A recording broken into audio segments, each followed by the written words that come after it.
నమస్తే friends, welcome back to Princy vlogs.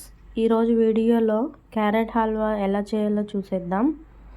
చాలా simple వేలో చెప్తానండి.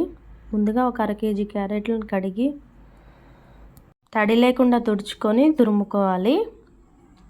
ఇప్పుడు స్టవ్ ఆన్ చేసి కడాయి పెట్టుకొని 2 లేదా 3 టేబుల్ స్పూన్ల గీ వేసుకోవాలి. గీ బాగా కరిగిపోయిన తర్వాత మీ దగ్గర ఏ డ్రై ఫ్రూట్స్ ఉన్నా వేసుకొని మంచిగా ఫ్రై చేసుకోవాలి. మీకు నచ్చిన డ్రై ఫ్రూట్స్ అన్నీ వేసుకోవాలి. మంచిగా ఫ్రై అయ్యాక ఇప్పుడు అదే కడాయిలోకి తురిమి పక్కన పెట్టుకున్న క్యారెట్ తురుముని 4 కప్పులు తురుము తీసుకోవాలి. మీరు ఏ మెజరింగ్ కప్ అయినా పెట్టుకోండి. ఇప్పుడు ఒక 5 నిమిషాలు పచ్చివాసన పోయేంత వరకు బాగా వేయించుకోవాలి. చూడండి, పచ్చివాసన పోయిన తర్వాత 4 కప్పుల క్యారెట్ తురుముకి డబల్ క్వాంటిటీలో మిల్క్ యాడ్ చేసుకోవాలి. వీడియో లెంతీ అవుతుందని నేనైతే 8 కప్పులు పాలు చూపించలేదండి. మీరు డబల్ క్వాంటిటీలో తీసుకోవాలి. ఇప్పుడు ఈ పాలతో క్యారెట్ని బాగా ఉడికించుకోవాలి.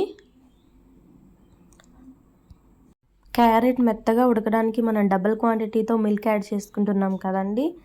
టైం అయితే చాలా పడుతుంది, 20 మినిట్స్ దాకా పడుతుంది ఇదంతా ఇలా దగ్గరికి ఉడకడానికి. ఇప్పుడు 1 కప్పు చక్కెర తీసుకోవాలి. మీరు ఒకవేళ స్వీట్ ఎక్కువగా తినాలనిపిస్తే ఇంకొంచెం షుగర్ని యాడ్ చేసుకోవచ్చు. నాకైతే ఈ షుగర్ కరెక్ట్గా సరిపోతుంది.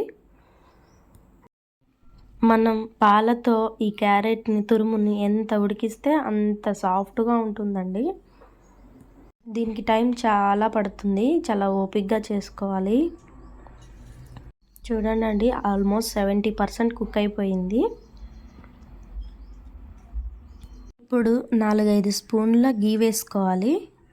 గీ అనేది మంచి ఫ్లేవర్ని ఇస్తుందండి ఈ హల్వాకి. నెయ్యి అనేది కంప్లీట్గా మీ ఆప్షనల్ అండి. కొంతమందికి నెయ్యి అనేది నచ్చదు కదండి.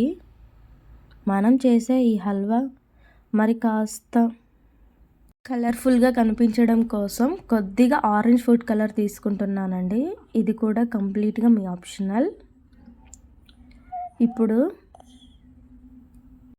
వేయించి పక్కన పెట్టుకున్న డ్రై ఫ్రూట్స్ని యాడ్ చేసుకోవాలి. మరొక 5 నిమిషాలు ఉంచుకొని స్టవ్ ఆఫ్ చేసుకొని పూర్తిగా చల్లారినాక సర్వ్ చేసుకొని తింటే చాలా బాగుంటుందండి. అంతే, సింపుల్ వేలో చెప్పాను కదండి. నా వీడియో కనుక నచ్చితే లైక్ చేయండి.